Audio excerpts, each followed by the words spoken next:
श्रीमद् भगवद गीता के 8वें अध्याय का महात्म्य। भगवान शिव कहते हैं, देवी अब 8वें अध्याय का महात्म्य सुनो। उसके सुनने से तुम्हें बड़ी प्रसन्नता होगी। लक्ष्मी जी के पूछने पर भगवान विष्णु ने उन्हें इस प्रकार अष्टम अध्याय का महात्म्य बतलाया था। दक्षिण में आमर्दकपुर नामक एक प्रसिद्ध नगर है। वहां भाव शर्मा नामक एक ब्राह्मण रहता था, जिसने वेश्या को पत्नी बनाकर रखा था। वह मांस खाता, मदिरा पीता, श्रेष्ठ पुरुषों का धन चुराता, पराई स्त्री से व्यभिचार करता और शिकार खेलने में दिलचस्पी रखता था।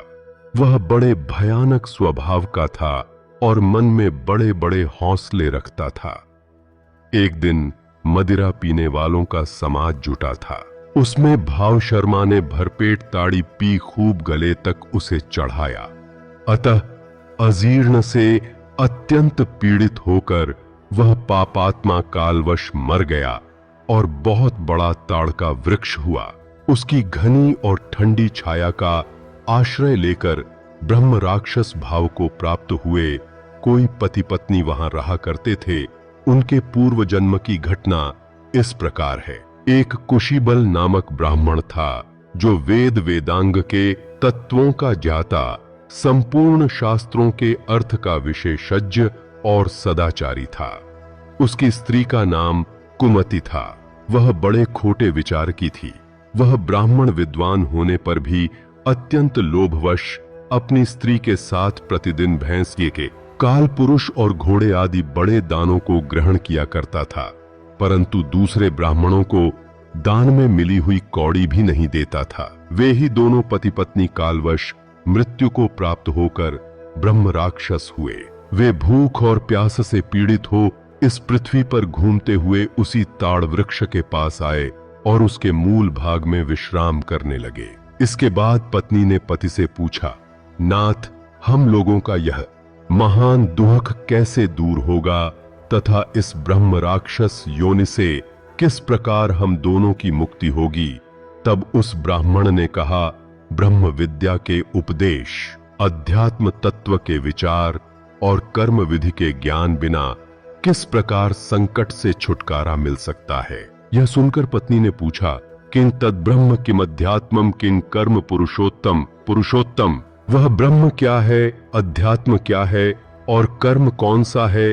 उसकी पत्नी के इतना कहते ही जो आश्चर्य की घटना घटित हुई उसको सुनो। उपर्युक्त वाक्य गीता के 8वें अध्याय का आधा श्लोक था। उसके श्रवण से वह वृक्ष उस समय ताड़ के रूप को त्याग कर भाव शर्मा नामक ब्राह्मण हो गया।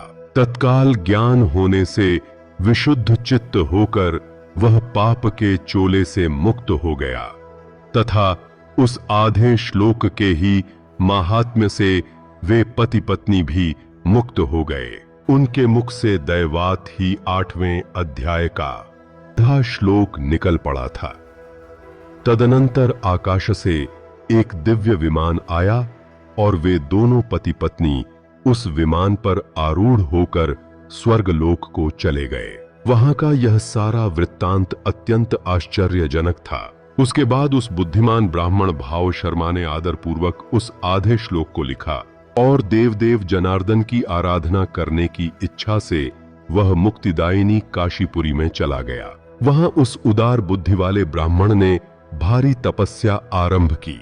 उसी समय क्षीर सागर की कन्या भगवती लक्ष्मी ने हाथ जोड़कर देवताओं के भी देवता जगतपति जनार्दन से पूछा, नाथ, आप सहसा नींद त्याग कर खड़े क्यों हो गए? श्री भगवान बोले, देवी काशीपुरी में भागीरथी के तट पर बुद्धिमान ब्राह्मण भाव शर्मा मेरे भक्ति रस से परिपूर्ण होकर अत्यंत कठोर तपस्या कर रहा है। वह अपनी इंद्रियों को वश में करके गीता के 8वें अध्याय के आधे श्लोक का जप करता है। मैं उसकी तपस्या से बहुत संतुष्ट हूं। बहुत देर से उसकी तपस्या के अनुरूप फल का विचार कर रहा था। प्रिय, इस समय वह फल देने को मैं उत्कंठित हूं। पार्वती जी ने पूछा, भगवान श्री हरि सदा प्रसन्न होने पर भी जिसके लिए चिंतित हो उठे थे। उस भगवत भक्त भाव शर्मा ने कौन सा फल प्राप्त किया? श्री महादेव जी बोले, देवी द्विज श्रेष्ठ भाव शर्मा प्रसन्न हुए। भगवान विष्णु के प्रसाद को पाकर आत्यंतिक सुख मोक्ष को प्राप्त हुआ तथा उसके अन्य वंशज भी जो नरक यातना में पड़े थे, उसी के शुद्ध कर्म से भगवत धाम को प्राप्त हुए। पार्वती, यह 8वें अध्याय का महात्म्य थोड़े में ही तुम्हें बताया है।